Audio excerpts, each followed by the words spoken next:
Assalamualaikum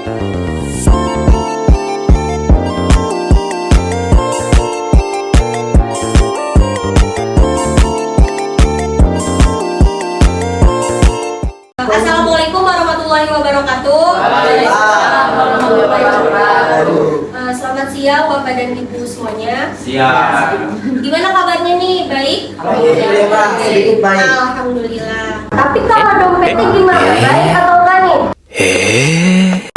Kurang. Ya. Oke. Kadang kita tuh suka gak sadar uang kita tuh habis buat apa sih dan kemana aja? Oke. Sebelum ke pembahasan yang lebih lanjut, alangkah baiknya kita perkenalan lebih dahulu. Kami mahasiswa dari Universitas Bina Sarana Informatika yang akan memaparkan materi terkait pentingnya laporan keuangan bagi mitra konveksi. Saya adalah Evelyn Agustin dan rekan saya ada Wilda, ada Intan, Jakia, Lia, Seva, Nurba Yunita, dan Safira. Oke, untuk menyangkil waktu, langsung saja kita ke pembahasan pertama terkait masalah yang sering terjadi dalam sebuah usaha konveksi yang akan disampaikan oleh rekan saya yaitu Safira. Pada Safira, saya persilakan. Terima kasih Adel, saya akan membahas masalah yang sering terjadi di sebuah usaha konveksi. Di antaranya yaitu yang pertama uang hasil order dicampur dengan uang pribadi.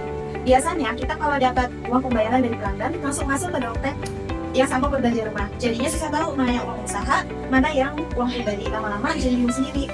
Yang kedua, nggak tahu untungnya berapa tiap bulan. Karena uangnya nyampur, akhirnya kita cuma bisa nebak-nebak. Kayaknya sih untung, tapi nggak tahu berapanya. Padahal penting buat tahu biar usaha bisa berkembang. Yang ketiga, sering merasa uang cepat habis. Kadang baru beberapa hari uang hasil order udah tinggal sedikit karena nggak dicatat, kita jadi nggak sadar buat keluar apa aja. Beli bahan, bayar listrik, dipakai belanja harian, semuanya nyampur. Yang keempat, susah kalau mau pinjam modal. Kalau mau ajukan pinjaman ke bank atau koperasi, biasanya diminta catatan pemasukan dan pengeluaran. Kalau kita nggak punya, ya susah diproses. Padahal mungkin usahanya bagus, tapi datanya nggak ada. Selanjutnya, tentang laporan keuangan lebih lanjut akan dijelaskan oleh Yunita. Terima kasih Safira.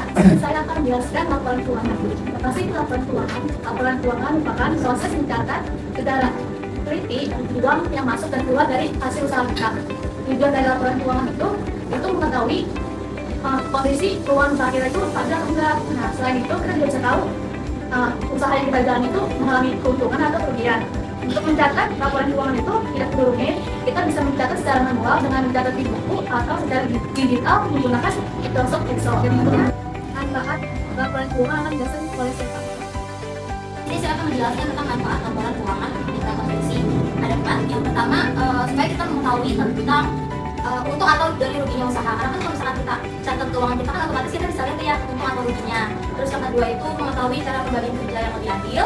Yang ketiga itu supaya bisa mengetahui pembelian bahan yang lebih hemat. Jadi kalau misalkan kita beli di supplier A, terus beli di supplier B, kalau misalkan kita catat laporan keuangan itu kan ada perbedaan tuh antara dua itu. Nah kita bisa nanti itu mau beli barang yang lebih hematnya tuh di antara di supplier A atau di supplier B. Terus yang keempat ada bisa membantu apabila ingin mengembangkan usaha. Selanjutnya ada 3 catatan keuangan yang cukup dimiliki yang akan dibacakan oleh ahlinya. Tiga catatan keuangan yang cukup dimiliki. Yang pertama ada pemasukan. Nah ini gampangnya uang yang masuk. Contohnya ada orderan yang masuk dari pelanggan, ada DP dari perusahaan, ada pembayaran dari pelanggan. Jadi itu biar kita tahu berapa sih sebenarnya yang kita hasilkan setiap minggu atau setiap hari. Nah yang kedua pengeluaran. Nah ini tuh kebalikannya dari pemasukan. Nah catatan itu sih ternyata semua biaya keluar seperti biaya listrik, biaya gaji karyawan, beli alat tambahan, dan lain-lain. Dengan catatan ini kita bisa ngecek apakah biaya kita masih aman atau malah udah kebanyakan. Ya, mereka bulanan. Ini adalah rangkuman pemasukan dan pengeluaran selama 1 bulan. Di bagian ini kita bisa lihat apakah bulan ini kita untung atau rugi. Sesederhana catatan laba rugi yang bisa kita lihat kondisi usaha atau penghasilan. Oke, selanjutnya tentang langkah-langkah praktis yang akan disampaikan oleh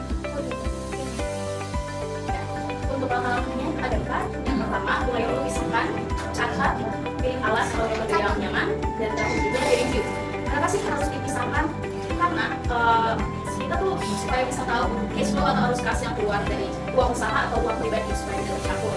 Terus kemudian dicatat apapun pengeluarannya untuk membedakan arus kas keluar usaha dan uang pribadi juga. Kemudian pilih alat atau metode yang nyaman, misalnya manual tuh bisa dicatat dengan buku atau lebih gampang sekarang lagi udah modern menggunakan sistem atau Microsoft Excel.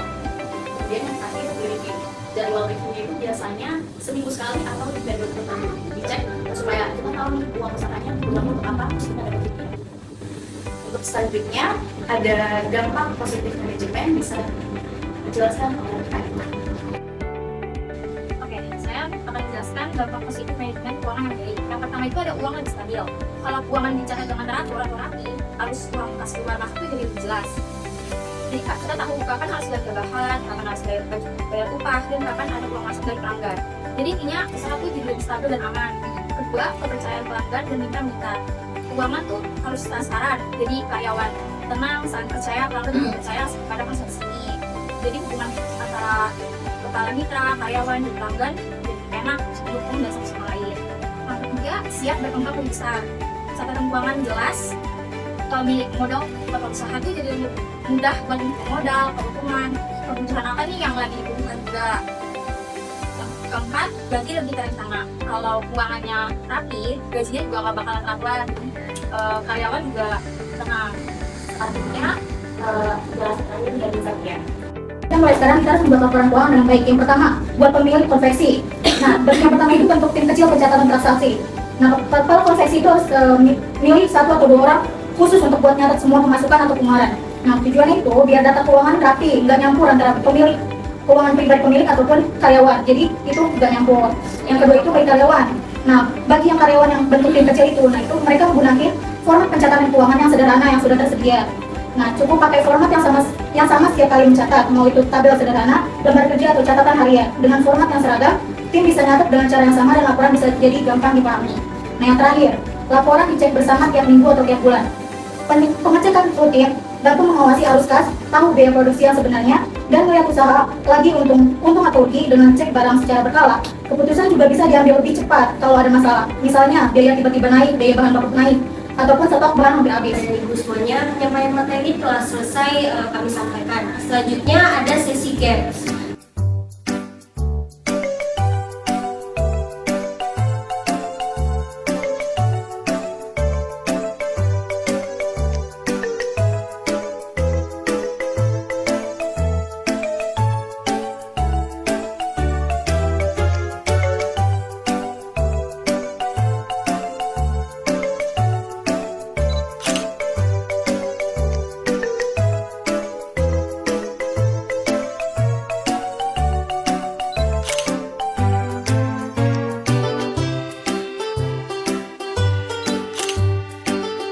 Terima kasih pada Bapak dan Ibu semuanya atas kehadirannya dan keantusiasannya.